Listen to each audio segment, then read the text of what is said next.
Ici Maxime Jaudoin, présentement au Mousse Café de Baie-Saint-Paul à l'occasion d'une présentation par M.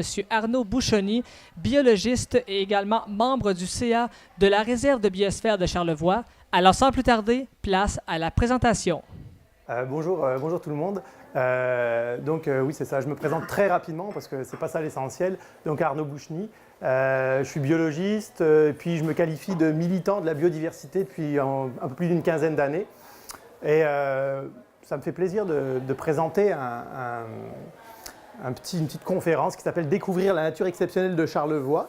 Puis vous allez voir que ça va peut-être être un peu iconoclaste parce qu'à des moments, vous allez vous demander où je veux en venir. Juste pour vous donner un peu les objectifs de cette conférence, ce n'est pas dans 35 minutes de vous dresser un portrait de qu'est-ce qui fait que la nature de Charlevoix est exceptionnelle, de vous faire une liste des endroits incroyables à voir, etc. Vous verrez que c'est plus de vous amener à comprendre qu'il faut aller à la rencontre de la nature. S'il y a un seul objectif aujourd'hui, c'est celui-là. Donc, qu'est-ce que la nature? Alors vous voyez, déjà on part dans une question un petit peu d'ordre presque philosophique parce que la nature, c'est un mot qui n'a pas vraiment de définition en tant que tel, ou alors chacun a une définition qui lui est propre. Souvent, on dissocie la nature de la culture, parce qu'on considère que la culture, c'est quelque chose d'éminemment humain, et puis la nature, c'est ce qui n'est pas humain. On pourra éventuellement, lors de la période des questions, en débattre ou en discuter. Et une chose est certaine, c'est que l'humanité s'éloigne de la nature. Puis quand je dis ça, c'est pas faire un procès envers l'humanité qui n'aime plus la nature et qui ne veut plus de la nature, etc. Non, c'est juste un constat. Et vous allez voir, je me suis amusé quand j'ai préparé cette conférence à voir la majorité de l'humanité à quoi ils sont confrontés dans leur jeune âge et pour certains pendant toute leur vie. Il faut savoir que, je pense que c'est dans les années 60, c'était un tiers de la population mondiale qui vivait en ville. En 2007, ça a été 50%. Aujourd'hui, c'est plus que 50% de la population mondiale qui vit dans des villes. Et demain, ça risque d'être 75% d'ici une ou deux décennies. Donc, vivre en ville, qu'est-ce que ça signifie? Alors, Google Maps est incroyable avec son service Google Street. Je suis allé me promener dans quelques villes sur des continents très différents. Dans des grandes agglomérations, certaines immenses comme Lagos. Avant de faire ce petit travail-là, je ne savais même pas, mais Lagos, qui est au Nigeria, c'est, je pense, la 4e ou 5e agglomération au monde. C'est plusieurs dizaines de millions d'habitants. Ils ont beau être en Afrique, dans un climat tropical, vous voyez que la présence de la nature est quelque peu, est pas très visible. Si on se déplace, on peut aller à Saint-Pétersbourg en Russie. Donc là, encore une fois, là, une architecture qui est plutôt belle, hein, donc ancien bloc soviétique. Et puis, vous voyez encore la place de la nature. Ici, on est à Liverpool, en Grande-Bretagne, en Angleterre. Bon, c'est juste pour vous déplacer. Lima au Pérou, donc tous, moi, quand on me parle du Pérou, nécessairement, il y a des belles images qui viennent en tête. Mais si on se promène dans Lima, et puis, j'ai pas cherché longtemps avec Google Street, là, j'ai pris un point au hasard, j'ai fait « Ah, tiens, c'est là qu'il y a des gens qui grandissent, qui vivent, des gens qui passent toute leur vie là. » Donc vous voyez qu'il y a quelques arbres, mais peut-on parler de nature? Combien d'images avec des arbres? Là, Leipzig en Allemagne, pourtant, il n'y a pas forcément j'ai pas fait un choix de nature croissante là. C'est vraiment de façon un peu aléatoire que j'ai présenté ça. Puis là, on arrive à Jakarta en Indonésie. Pour moi, l'Indonésie, c'est l'île des orang-outans. C'est une île avec des problèmes d'huile de palme, mais c'est aussi Jakarta. Vous voyez, les gens, hein, ils font comme au Québec, là, ils font des petits smart pots. Puis là, je m'arrête à Montréal, au Québec. Là, d'un coup, on se sent soulagé.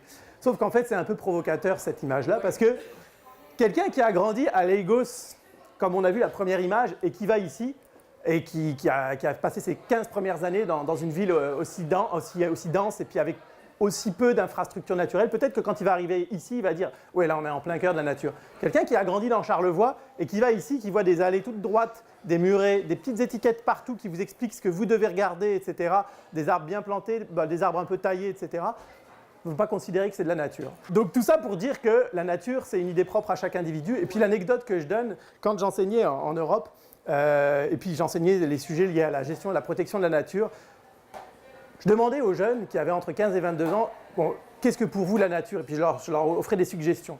Pour certains d'entre eux, pas tous, un terrain de soccer, c'était un espace de nature parce qu'il y avait de l'herbe.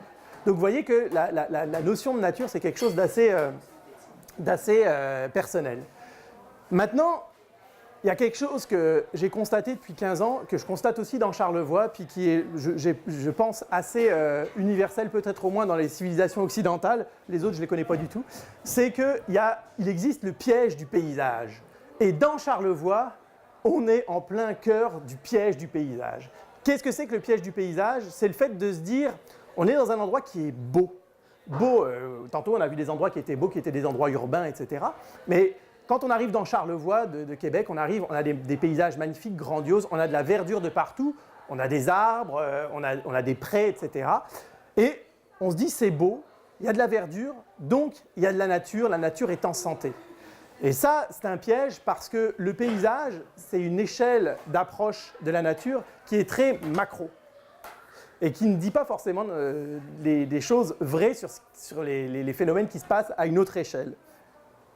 Donc, c'est important de dissocier le paysage de la nature. Et quand on entend, surtout dans notre territoire de Charlevoix, où on nous vend de la nature et le tourisme, donc une des activités économiques majeures, si ce n'est la principale, si ce n'est l'unique, mais là je suis un peu provocateur, de Charlevoix, vend du paysage en vendant de la nature. Mais il y a une confusion des genres. Oui, on a de très beaux paysages, mais ça ne veut pas dire que la nature se porte partout très bien. Maintenant, ça devient important parce que le mot nature, vous l'avez vu, ça dépend tous de notre histoire, de notre culture. Et il y a un terme qui est plus technique, plus scientifique, que parfois j'aime moins, mais qui peut peut-être permettre de recadrer un petit peu les choses, c'est la biodiversité. Donc, définir la biodiversité, pour faire simple, la biodiversité, ça a une définition assez cadrée. La biodiversité, c'est la diversité du vivant à toutes les échelles. Prenons dans la salle, on est tous des êtres humains, on fait partie de l'espèce Homo sapiens. Ça, c'est assez prétentieux de se prétendre Homo sapiens, ce qui veut dire la sagesse, là. Mais on fait tous partie de l'espèce Homo sapiens, mais on est tous différents. Il y en a qui ont des cheveux, il y en a blancs, il y en a qui ont des cheveux blonds, longs, mais qui sont en train de les perdre beaucoup. Il y en a qui ont beaucoup de cheveux, il y en a qui ont de la barbe, il y en a qui ont les yeux bruns, des yeux bleus, etc. Donc tout ça, au sein d'une même espèce, on a de la diversité. Et pour faire référence au piège du paysage, c'est que le paysage ne reflète pas nécessairement cette diversité-là. Ensuite, on a une diversité d'espèces. Alors là, on est dans une forêt du massif. On a une belle forêt de pins rouges, mais derrière, vous voyez, c'était à l'automne dernier, on a des arbres, probablement, là, ça pouvait être là, on n'était plus dans les érables à sucre, c'était des bouleaux à papier. Donc dans une forêt, par exemple, on a différentes espèces. Donc ça, c'est une autre échelle de la biodiversité, donc l'échelle des espèces. Okay, et souvent, les gens perçoivent bien cette idée de la biodiversité, c'est-à-dire la diversité des espèces, mais aussi la diversité au sein des espèces. Ce qu'on oublie aussi, c'est que la biodiversité, ça inclut les échanges qu'il y a entre les espèces. C'est-à-dire que mon pin rouge, il peut se faire manger par une chenille. Okay, donc là, j'ai la diversité des espèces, mais j'ai aussi les interactions qui se passent entre ces espèces. Très bientôt, dans quelques années, on risque d'avoir une espèce qui va modifier profondément les écosystèmes et qui fait partie de la biodiversité. C'est la tordeuse des bourgeons de l'épinette, qui est sur la côte nord et puis qui s'en vient dans Charlevoix. Donc ça, c'est un autre élément qui comporte la biodiversité. On a parlé de la composition, donc c'est les espèces. Ensuite, il y a les interactions, le fonctionnement de l'écosystème, comment il évolue dans le temps. Et on a aussi la structure de l'écosystème. Là, je n'ai pas pris d'image, mais vous allez comprendre très bien. Imaginons qu'il y a un endroit où on est coupé les arbres et puis on plante des épinettes. Okay, on plante toutes des épinettes qui ont le même âge. On revient dans 50 ans, on a sensiblement des épinettes qui ont toutes le même âge. Donc, en termes de structure, c'est simple, on rentre dans une forêt où toutes les épinettes ont le même diamètre, la même taille, sont espacées de la même façon. Si on prend une forêt qui a été abandonnée il y a 300 ans, puis qu'il ne s'est rien passé, vous allez arriver dans un endroit où vous allez avoir des arbres gros comme ça, des arbres de même, des petits arbres, des arbustes, des arbres tombés. Ça, c'est ce qu'on appelle la structure. Et ça, c'est quelque chose que les gens, et puis les gens qui font de la vulgarisation, omettent un petit peu de dire, c'est que la biodiversité, ça recouvre ces trois choses-là. La diversité des espèces, la diversité du fonctionnement des écosystèmes et la diversité des structures. Et parfois, vous rentrez dans une forêt où vous n'avez pas une espèce qui est remarquable, pas d'espèce protégée, etc., mais où la structure fait que c'est exceptionnel. Et ça, dans Charlevoix, on en a. Ensuite, là, une petite parenthèse, mais pas anodine, c'est que tout est question d'échelle. Tantôt, je vous parlais du paysage, qui est une façon d'observer la nature qui est très, très éloignée.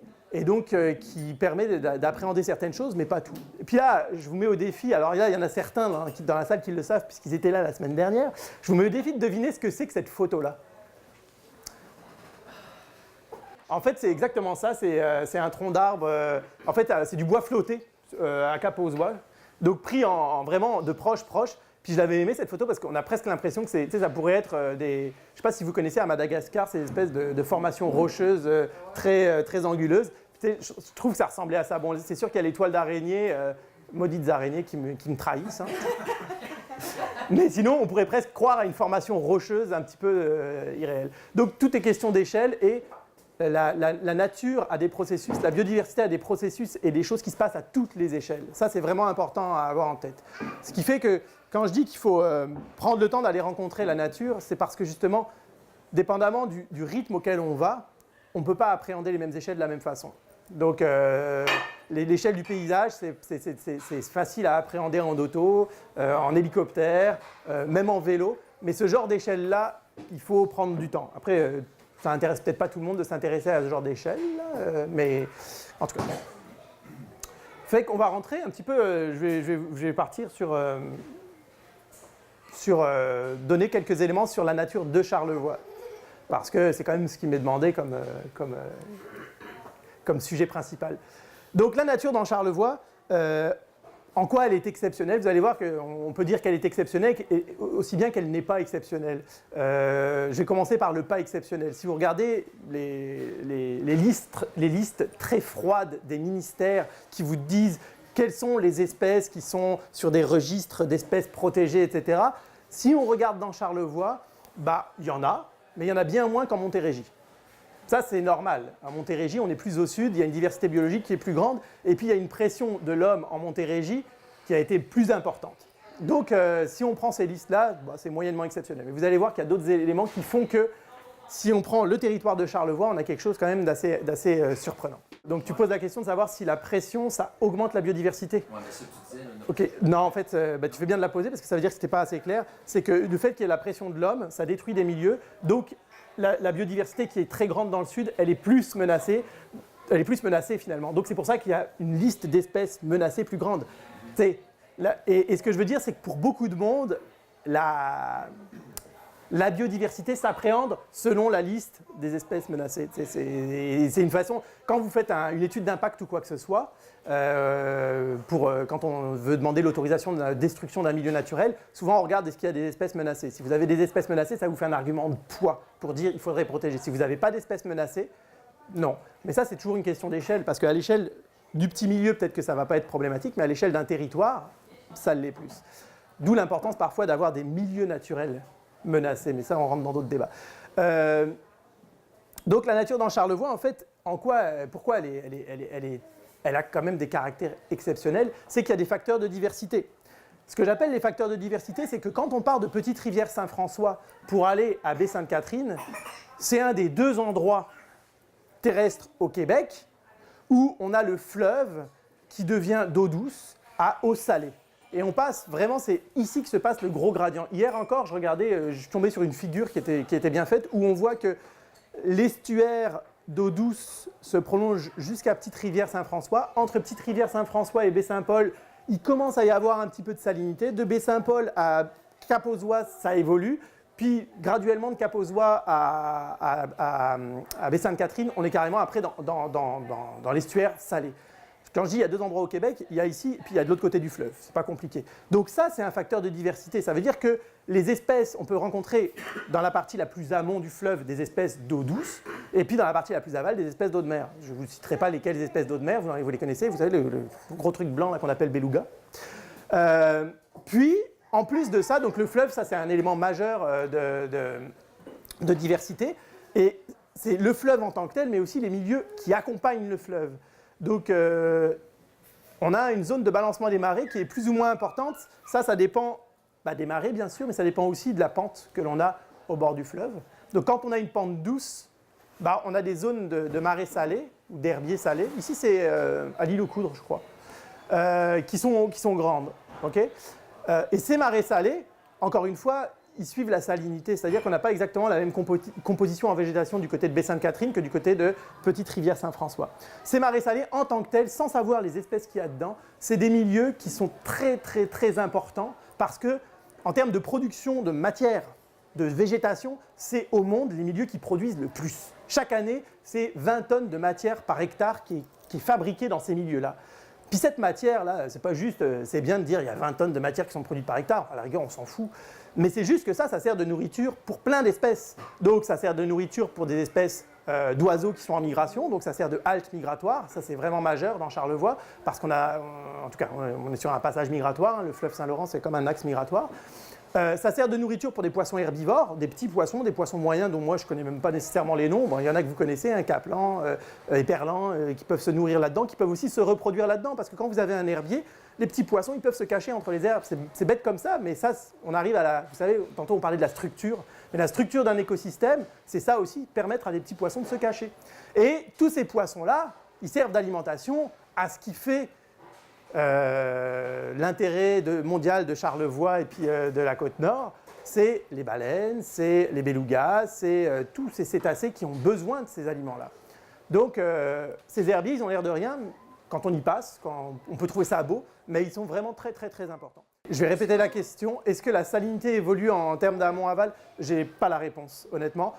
Je pense que c'est quelque chose qui bouge peu, mais est-ce qu'avec les changements climatiques, il pourrait y avoir une évolution? Peut-être. La salinité, elle peut commencer, mais on est encore considéré comme dans l'eau douce jusqu'à Petite-Rivière.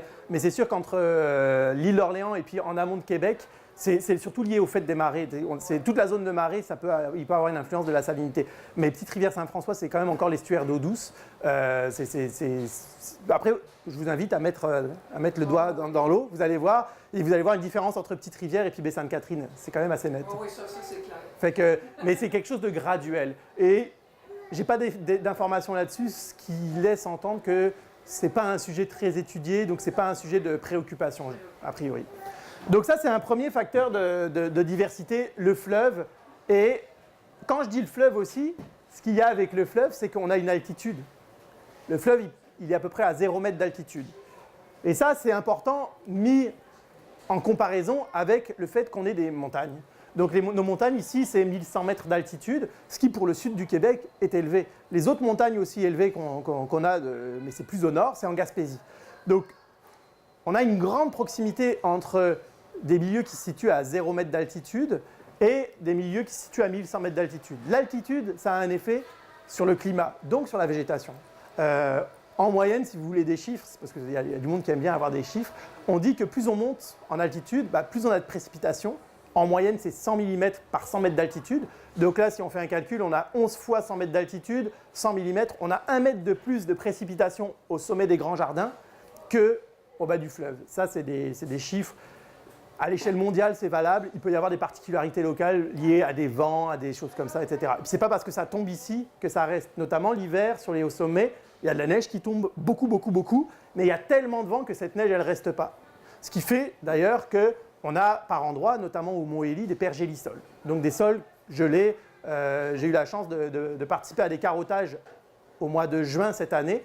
Et il y avait du gel à 20 cm du sol, puis du gel sur on ne sait pas quelle profondeur. Parce que le Mont Élie, c'est tellement venteux que l'hiver, il y a très très peu de neige. Donc le froid, ça doit descendre à plus de moins 40, enfin à moins de moins 40, ça prend dans le sol de façon assez rapide et puis assez profonde. Et puis, c'est ça, la température, on estime qu'en moyenne annuelle, on perd 1 demi-degré par 100 mètres d'élévation. Ce qui fait qu'ici, entre 0 mètre d'altitude et puis 1100 mètres d'altitude, on a des climats très différents. Qui dit climat différent dit végétation différente. Donc végétation, c'est à l'échelle macroscopique, là, donc des forêts plus de feuillus en bas, puis des forêts toundriques vraiment en haut, voire des landes, donc des toundras sans arbres. Voilà. Au Mont Élie, c'est de la toundra où il y a quelques petits arbres nains, mais c'est surtout des plantes comme la famille des bleuets, la famille du thé du Labrador, des lichens et ce genre de choses. Et encore là, on parle encore de l'altitude. Quand on est à Petite-Rivière Saint-François, je parle de Petite-Rivière Saint-François parce que c'est ce qu'on a le plus bas et le plus au sud dans Charlevoix.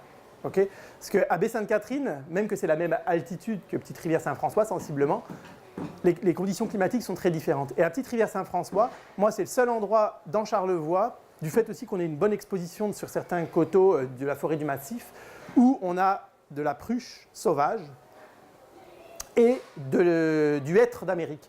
Donc là, c'est une forêt que j'ai pris en photo l'an dernier dans la forêt du Massif. Alors là, on a du bouleau jaune, c'est sûr, mais tout ce qui est jaune ici, et puis surtout les feuilles qui roussissent le sol, c'est du hêtre d'Amérique. Et ce qui est curieux avec le hêtre d'Amérique, c'est qu'on a des hêtres adultes dans la partie basse, mais quand on monte un petit peu en altitude, arrivé vers 400 mètres, on n'a pas de hêtre adulte, parce que le hêtre, c'est une plante un peu plus du sud, qui a besoin d'un peu plus de chaleur. Donc à 400 mètres d'altitude, on n'a pas de hêtre adulte. Par contre, on a des petits semis de cette taille-là. Ce qui signifie que, alors peut-être que ces semis, ils sont là et puis arrivés à une certaine taille, ils meurent, mais ça peut aussi signifier que les changements climatiques favorisent des espèces plus méridionales, plus en altitude.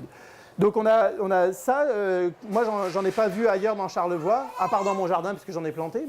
Et ça, alors la photo n'est pas très bonne, mais ça et ça, pas celle-là, pardon, là c'en est deux, ce sont des pruches. Et les pruches, ça c'est vraiment beaucoup plus méridional. Et c'est des pruches qui n'ont pas été plantées là. Celle-là, elle avait plus que 250 ans, j'ai carotté. C'est des arbres vénérables. En plus, cet endroit-là, si on a une pruche de 250 ans, ça veut dire qu'elle n'a pas été soumise à un incendie, alors que c'est un des facteurs de rajeunissement naturel des forêts avec les épidémies de tordeuses. Donc on a des forêts qui sont vieilles et puis là qui traduisent quand même des conditions climatiques plus chaudes que la moyenne de Charlevoix. Là. Donc ça, c'est un autre facteur de diversité. Je vous ai dit le fleuve en tant que tel, le fleuve avec sa salinité, le fait qu'on ait des altitudes variées, donc avec un climat plus chaud en bas et un climat plus froid en haut. Après, d'autres facteurs de diversité, c'est la présence de l'eau ou l'absence de l'eau. Quand vous avez des sols très sableux, vous avez des substrats très secs. Donc ça veut dire que vous avez des plantes et de la végétation adaptées à ces substrats très secs. Puis vous avez la présence d'eau, beaucoup d'eau dans Charlevoix, des lacs, mais aussi des rivières. J'ai pris l'exemple d'un lac pour dire, mais c'est pour symboliser le fait que l'eau, c'est quelque chose de très très important. Là. Ça crée des milieux de vie diversifiés. Hein. Donc les rivières, les lacs, les étangs, les tourbières, les marais, les marécages, tout ça, ça crée de la diversité. Mais ça, ce n'est pas propre à Charlevoix. Les deux premiers que j'ai donnés, le fleuve et la variation d'altitude, ça c'est vraiment propre à Charlevoix et c'est ce qui fait que dans Charlevoix, on peut dire qu'on a une nature exceptionnelle. Par contre, c'est important aussi de dire qu'on a des facteurs d'uniformisation. Et pour en revenir tantôt, je vous parlais du piège du paysage. De loin, on peut voir une forêt qui est très belle, mais s'il y a de la foresterie, en général, la foresterie, même si elle est tout à fait justifiable et puis les pratiques de foresterie évoluent dans le bon sens, c'est quand même un facteur d'uniformisation. Pourquoi ? Parce que ce n'est pas plus bête que ça, c'est qu'un forestier, un arbre qui est valable commercialement, c'est un arbre qui n'a pas atteint la maturité écologique. Quand on parle d'un arbre ou d'une forêt qui a atteint la maturité écologique, ça correspond ni plus ni moins que pour un forestier à de l'arbre un peu pourri. Okay ? Parce qu'un arbre, son optimum écologique, c'est quand il commence à avoir des trous qui sont favorables, qui sont fabriqués par éventuellement des pics qui viennent creuser pour faire leur loge ou qui viennent se nourrir pour des insectes, etc. Là, le forestier, et puis moi, ma maison, si elle était construite avec du bois pourri comme ça, je ne serais peut-être pas non plus très content. Donc, c'est un facteur d'uniformisation. Un autre facteur d'uniformisation, c'est... Alors là, en plus, vous allez voir, je vais être très paradoxal, mais j'aime ça. Ça peut être l'agriculture. L'agriculture, si elle est pratiquée comme entre Québec et Montréal, avec beaucoup de maïs année sur année, sur des endroits où on avait des milieux humides avant l'arrivée des colons, ça uniformise. Donc on a plus que du maïs. Par contre, dans Charlevoix, on a la chance d'avoir une agriculture plus diversifiée, notamment liée au fait qu'on a des conditions de culture qui sont parfois pas faciles. Donc on a beaucoup de prairies de fauche, de prairies de pâturage. Et ça peut être un facteur de diversification. C'est-à-dire qu'en lieu et place de forêts d'épinettes, vous avez un endroit où vous avez par exemple des prairies qui peuvent être favorables à certaines espèces d'oiseaux qui ne seraient pas là si on avait encore la forêt. Donc l'agriculture, c'est à double tranchant. Ça peut créer de la diversité. Malheureusement, c'est quelque chose qui est assez peu étudié, assez peu renseigné et qui serait intéressant de savoir. Juste pour, quand tantôt je vous parlais de la forêt telle que les forestiers ne l'aiment pas, mais telle qu'un biologiste se dit que la forêt est en santé, c'est ça. Alors oui, on a du bois pourri, cassé. Ça, c'est un bois qui a peut-être plusieurs décennies qui est tombé au sol. Ça dépend de son essence, ça dépend des conditions d'humidité de l'endroit et tout. Mais un bouleau qui tombe avec son écorce, vous savez, on fabriquait des canaux avec l'écorce de bouleau, donc ça protège beaucoup l'intérieur du bois. Moi, j'ai un bouleau que je suis depuis maintenant 5 ans, qui est tombé il y a probablement 8 ans, puisqu'il a été coupé il y a 8 ans. Et pour l'instant, le bois, il n'est même pas, il commence à pourrir. Donc ça peut mettre beaucoup de temps, dépendamment de l'essence et des conditions climatiques. Alors ça, c'est la forêt, c'est le visage naturel d'une forêt. Donc dans une forêt, il y a des arbres adultes qui meurent pour des raisons naturelles. Ça peut être une tempête, ça peut être un champignon qui se met sur un arbre affaibli, ça peut être les deux choses. Ce bois, il tombe au sol, puis il va nourrir le sol. Puis là, sur les souches, il y a d'autres arbres qui poussent, des arbres qui profitent de la lumière créée. Donc ça peut être des bouleaux, des trembles. Puis petit à petit, ces bouleaux, ces trembles, ils meurent aussi. Puis à l'ombre de ces bouleaux, de ces trembles, on a des épinettes, des sapins qui poussent. Donc on a des arbres de tailles très très différentes et ça peut paraître assez chaotique. Et ça, c'est important à avoir en tête que le vrai visage d'une forêt, c'est assez chaotique. Et il y a beaucoup de gens pour lesquels la forêt, quand c'est pas entretenu, quand c'est pas nettoyé, c'est pas une belle forêt. C'est vrai peut-être, mais c'est très culturel cette vision de la forêt. Alors, dans Charlevoix, on a un gros avantage. Comme je vous l'ai dit, on a une nature remarquable parce que on a une diversité de conditions, donc une diversité de milieux naturels. Donc à l'échelle milieu naturel, c'est remarquable, toujours à cette échelle-là. Et en fait, le gros avantage aussi, c'est qu'elle est accessible. Donc on y a accès facilement quand même. Donc dans Charlevoix, une nature remarquable et accessible. Bon, ça c'est un enjeu, l'accessibilité au milieu naturel, parce que vous n'êtes pas sans savoir que la plupart des terrains sont des terrains privés. Et puis, même quand il y a le sentier de la capitale ou les sentiers transcanadiens qui passent, il y a des accords à avoir. Et puis, c'est toujours une négociation et il n'y a rien d'acquis à long terme. Et il faut que la nature reste accessible. Parce que si on vit dans un territoire comme Charlevoix, mais que finalement, la nature qui nous est accessible, c'est juste la portion congrue et qu'on vit comme à Hochelaga, ça va devenir vraiment très triste. Donc ça, je dirais que c'est, pour moi, ça c'est un enjeu majeur, l'accessibilité de la nature au plus grand nombre. Maintenant, ce que je voudrais vous dire, c'est que bon, on est parti, on a vu que Charlevoix, et puis vous le savez tous là, qu'on est privilégié, mais où que l'on soit, la nature est objet de découverte et d'émerveillement. Puis ça, c'est ce que je veux ancrer dans la tête des gens, parce que on vit dans Charlevoix, et puis tous autant qu'on est, tous autant qu'on est peut-être pas, mais moi, quand on me parle des forêts tropicales, je me dis, j'ai envie d'y retourner pour aller voir, etc. Parce que c'est merveilleux. Oui, c'est vrai que c'est merveilleux, la forêt tropicale, ceux qui ont eu la chance d'y aller, c'est incroyable. Mais si on prend le temps, si on fait ce qu'il faut, on a de quoi s'émerveiller à côté de chez soi. Et il n'y a pas besoin d'aller dans les parcs nationaux, il n'y a pas besoin d'aller voir les baleines pour s'émerveiller. Alors, ce que j'ai fait avant la première conférence, j'ai pris 10 minutes dans le bois qui est derrière chez moi, pour me dire, bon, en 10 minutes, qu'est-ce que je peux voir? Et je me suis chronométré. Là. Donc, je suis allé dans mon sous-bois, puis j'ai pris une photo au hasard, comme ça, puis je me suis dit, je vais m'approcher de cet arbre-là. C'était un peuplier à grandes dents, que le monde confond beaucoup avec le peuplier faux-tremble. Ça, c'est pour l'anecdote. Puis je me suis approché de ce tronc, puis je dis, bon, qu'est-ce qu'il y a à voir? Et puis, les petites taches. Alors, c'est sûr, moi, je suis biologiste, fait que les petites taches, je sais que ça s'appelle des lichens. Mais je me dis, quelqu'un qui ne sait pas, là, il peut se dire, c'est quoi ces taches de couleur? Juste aller les voir. On s'en moque d'un sens que ça s'appelle un lichen pour l'instant, là. Puis, on s'approche encore, et puis là, on voit des formes qui sont quand même assez surprenantes, et puis qui peuvent interpeller. À quoi ça sert? Qu'est-ce que ça fait? Qu'est-ce que ça vit sur l'arbre? Puis, pour s'émerveiller, pour prendre le temps dans la nature, il n'y a pas besoin d'avoir une réponse à tout. Juste observer, se poser des questions par rapport aux formes que l'on voit, essayer de voir les interactions que ce truc-là, on va dire ce truc-là, parce que si on n'a pas envie de l'appeler lichen, on ne l'appelle pas lichen, il a avec l'arbre, il a avec l'atmosphère, il a avec les autres organismes. Puis, là, en fait, j'ai pas vu ça là, mais parfois vous voyez des limaces qui sont sur des champignons. Vous avez déjà vu ça, des limaces sur des champignons? La limace, quand elle se nourrit du champignon, donc on voit une interaction, on voit quelque chose, on ne connaît pas le nom du champignon, on ne connaît pas le nom de la limace, mais là on comprend quelque chose. Mais la limace aussi, elle dissémine les spores de champignons. Fait que c'est comme nous quand on mange une pomme, puis qu'on avale un pépin, maintenant on va à la toilette, on flush ça, donc le pépin n'aura pas beaucoup la chance de germer, mais la limace, elle dissémine des champignons. Donc si j'avais vu une limace sur mes lichens, j'aurais pu imaginer ça. Malheureusement, il n'y en avait pas. Après, je me suis promené, j'ai vu cette fourmi. Elle, je ne l'ai pas suivie parce qu'elle était un peu... Les fourmis, c'est des brouillards, mais celle-là, elle avait l'air comme un petit peu en dessous du lot. Et elle, promenée, on ne voit pas bien, c'est flou parce que c'était pris de près, donc j'ai une mise au point un peu difficile. Ça, c'est un cadavre de punaise qu'elle ramenait très probablement dans sa fourmilière. Donc j'aurais bien aimé la suivre jusqu'à sa fourmilière pour voir un petit peu ce qui se passait. Toujours dans mes 10 minutes, là. Juste à côté, ah bah voyez, un champignon. Puis moi, je sais que les champignons, quand on voit un champignon comme ça, c'est la face émergée de l'iceberg. Vous savez, c'est comme vous diriez un pommier, la pomme. Bah, le champignon, c'est un peu la pomme du pommier. Et le pommier, pour le champignon, c'est le mycélium. Donc là, j'ai gratté un petit peu, puis je suis tombé sur ce mycélium jaune que, sans même avoir besoin de savoir qu'est-ce qu'il fait concrètement, je trouve ça joli. Alors je le regarde. Après, si j'ai le goût d'en savoir plus, j'ai le droit, puis je peux aller lire des choses, demander des choses. En plus, maintenant, avec les médias sociaux, vous vous inscrivez sur des pages comme le comptoir des naturalistes, ou je sais pas quoi, vous pouvez vous poser des questions, les gens vous répondent.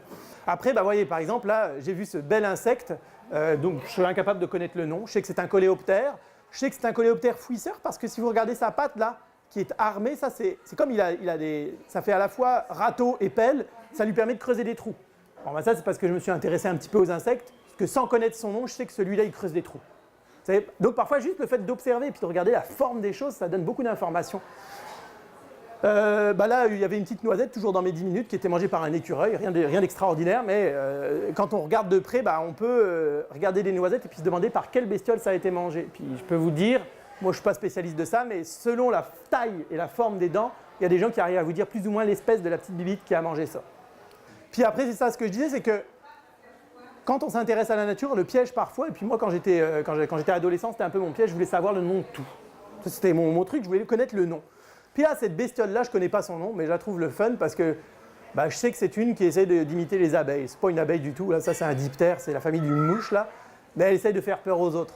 Mais c'est surtout qu'elle était en train de butiner sur ma sarriette. Puis un après-midi, j'ai pris, pendant l'été, j'ai pris un peu de temps pour m'arrêter sur mes sarriettes. Non, c'était mon thym serpolé, ça fleurit longtemps, et puis il y a plein de bestioles qui vont là-dessus. Puis je m'amusais à photographier les bibites. Bah, j'ai essayé de photographier, parce qu'il y en a qui sont un peu trop vite pour moi, là. Toutes les bibites qui butinaient. Donc ça, c'est une abeille, probablement une abeille solitaire. Ça, c'était un printemps, un matin frais. Vous voyez, c'était la fronde d'une fougère. Puis là, c'est une petite guêpe. Mais alors, vous imaginez, la fronde de ma fougère était grande comme ça. Donc la petite guêpe, elle était vraiment minuscule. Puis moi, j'ai pris cette photo. Et puis les reflets de vert et de bleu, rien que ça, je trouvais ça vraiment beau. Et une fois, ça m'est arrivé de me faire piquer par ça. Attention, hein, une grosse guêpe comme ça qui vous pique, vous le sentez. Ça fait pas très mal. Voilà. Donc ce que je veux dire, c'est que la beauté des choses, ça c'est un lichen vu de proche. Il y a des gens qui capotent d'aller plonger pour voir des coraux. Puis moi, une fois, je photographiais ça et puis je me disais, bon, je plonge pas, mais j'ai l'impression de voir du corail. Puis là, j'ai pas vu les bestioles qui étaient associées, mais c'est vraiment incroyable. Ça, c'est ce qu'on a dans les toundras, sur les hauts sommets. Là, c'est et puis aussi la curiosité. Si vous voulez prendre du plaisir avec la nature, soyez curieux. Cette petite bestiole-là, vous voyez, ça c'est une fleur de marguerite. Donc vous voyez que c'est gros, hein, parce que la fleur de marguerite, elle est grosse comme ça. La partie jaune de la fleur de marguerite est grosse comme ça. Puis là, en fait, ça j'ai vu ça, j'étais en train de lire un livre qui parlait des insectes prédateurs, parasites, pardon, des insectes parasites des abeilles. Ça, c'est des petites larves primaires de gros coléoptères qu'on a au printemps, qui sont tout mous, tout bleus. Il y en a beaucoup dans les prairies. Et puis, eux, ils se cachent. Là, on n'en voit qu'un, mais il y en a plein d'autres. Ils attendent que les abeilles ou toutes les petites bibites de ce genre-là, elles viennent pour butiner. Puis elles se cachent dans leurs poils, parce que c'est tellement petit qu'elles arrivent à se cacher dans leurs poils. Pas les abeilles communes, pas les abeilles domestiques qui font le miel. Hein. Vraiment les abeilles qui pondent leurs œufs de façon individuelle, etc. Puis eux, ils tuent l'œuf, puis ils se nourrissent soit du miel, soit des proies que les différentes espèces d'abeilles cachent.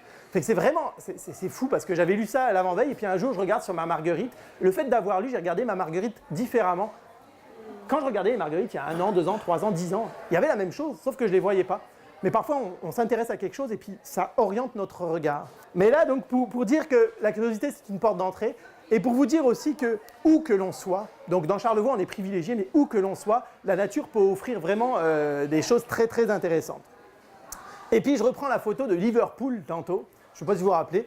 Puis là il y a cette plante qui est en Europe une plante exotique envahissante. Je ne sais pas si vous avez déjà entendu parler de cette problématique-là ici avec le roseau. Ça s'appelle le buddleia. Son nom, pourquoi c'est envahissant? Parce qu'on l'a planté partout en Europe, parce que ça s'appelle l'arbre à papillons. Ces petites fleurs qui sont magnifiques, ça attire une multitude de papillons. Donc, le petit enfant qui naît à Liverpool, qui grandit dans cette rue où on pense ne rien avoir, je suis persuadé que dans ce petit carré, somme toute modeste, il peut passer une année formidable à observer les papillons, les prédateurs des papillons, la floraison, etc. etc. Donc, la nature s'offre à qui sait aller à sa rencontre. Merci.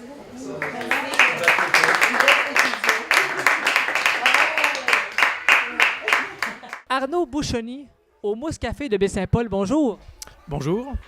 On vient d'avoir une présentation, en fait, on peut dire la biosphère. On a beaucoup de nature, donc parle-nous un petit peu de ce projet de présentation-là. En fait, donc c'est la réserve de biosphère de Charlevoix qui a initié un premier cycle de conférences dans Charlevoix et dans Charlevoix-Est avec 3 conférences qui s'adressent au grand public. On veut attirer les familles et puis il y avait même un service de garde qui était proposé, ce qui fait que les parents avec leurs enfants pouvaient venir et puis les enfants étaient gardés à côté. L'idée étant que on veut s'adresser aux citoyens et puis parler un petit peu des enjeux liés à l'environnement dans Charlevoix. Le cycle de 3 conférences, c'est moi qui ai brisé la glace. La semaine dernière, j'étais à la Malbaie, aujourd'hui au Mousse Café. C'était sur aller à la rencontre de la nature exceptionnelle de Charlevoix. Donc on a un petit peu débattu aussi de ces idées-là. Qu'est-ce que c'est qu'une nature exceptionnelle? Pourquoi dans Charlevoix on a un accès privilégié? La prochaine fois, ce sera Marc Bérubé qui viendra parler de comment faire du maraîchage biologique dans Charlevoix en zone 3. Et puis la dernière conférence de ce cycle, ce sera Philippe Bourdon qui est géographe et qui nous parlera des rivières de Charlevoix. On a choisi le Mousse Café pour faire la présentation à Baie-Saint-Paul. Il y a une raison particulière, je pense, qu'on a pris le Mousse Café pour ça. L'idée, c'est que le Mousse Café, c'est l'endroit idéal pour les familles et que nous, dans le cadre de ces cercles de conférences, c'est d'attirer les familles. Parce que souvent, les conférences, c'est à des heures et c'est dans des lieux qui ne favorisent pas les gens qui ont des enfants. L'avantage ici, c'est que les enfants sont les bienvenus, qu'il y a un espace qui permet de faire la conférence et puis que les enfants sont à côté en sécurité. On sait qu'ils s'amusent, donc c'est cet esprit aussi très convivial qu'on veut donner parce que souvent, quand on parle d'enjeux environnementaux, c'est très sérieux, très catastrophique. Là, on est dans une ambiance vraiment conviviale, détendue pour parler de ça. Et on parle de famille, bon, évidemment, conjoint, parce que, bon, tantôt, on a vu des enfants avec leur mère, donc on se demandait si est-ce que c'était pour les mères monoparentales, mais c'est un hasard, donc c'est pour toutes les familles, là. On parle complète ici. Oui, famille, papa, maman, enfant, ça peut être maman, selon les cas. En tout cas, tout le monde est bienvenu en famille, il n'y a pas de problème, on est ouvert à tout le monde. Présentement, on parle de présentation à la Malbaie et à Baie-Saint-Paul. Avec le temps, est-ce que le tout va prendre une dimension ailleurs, comme dans des autres villes, ou on se concentre uniquement sur la Malbaie et Baie-Saint-Paul? Alors, nous, on a vocation à être dans Charlevoix. Je pense qu'à l'issue du cycle de conférences de cet automne, avec les personnes de la réserve de biosphère de Charlevoix, on va faire un petit peu un bilan de tout ça, voir ce qu'on a fait de bien, voir ce qu'on a fait de moins bien, et puis évaluer toutes les opportunités finalement. Bon, pourquoi pas, à un moment, il y aura d'autres choses qui se feront ailleurs. C'est sûr que l'idée de sortir des 2 villes principales, c'est une bonne idée. Après, il faut voir, parce que l'idée d'offrir ça aux familles, il faut voir les lieux qui sont adaptés à ça. Mais on va retravailler là-dessus une fois le cycle tout terminé. On a pu voir également des photos durant les diapositives, vraiment des paysages, de la nature, des bestioles, si je peux dire ainsi, absolument magnifiques. Donc, je pense que les gens là, ont apprécié le fait de voir la nature sous toutes ses formes ici. Oui, alors en plus, ce que je dois préciser, mis à part les photos des villes que j'ai mis au début qui ne sont pas prises dans Charlevoix, c'est toutes des photos que j'ai faites dans Charlevoix. Donc c'était important pour moi de montrer qu'il n'y a pas besoin d'aller chercher ailleurs pour voir des choses extraordinaires. Extraordinaires, c'est-à-dire qui sortent de notre ordinaire, mais notre ordinaire est tellement éloigné de la nature aujourd'hui que finalement, c'est pas difficile de voir des choses extraordinaires. Mais oui, on est choyé dans Charlevoix parce qu'on a accès à ça assez facilement. Arnaud, je te remercie beaucoup et on espère que le projet va prendre de plus en plus d'expansion avec le temps à venir. Ok, merci beaucoup pour cette entrevue.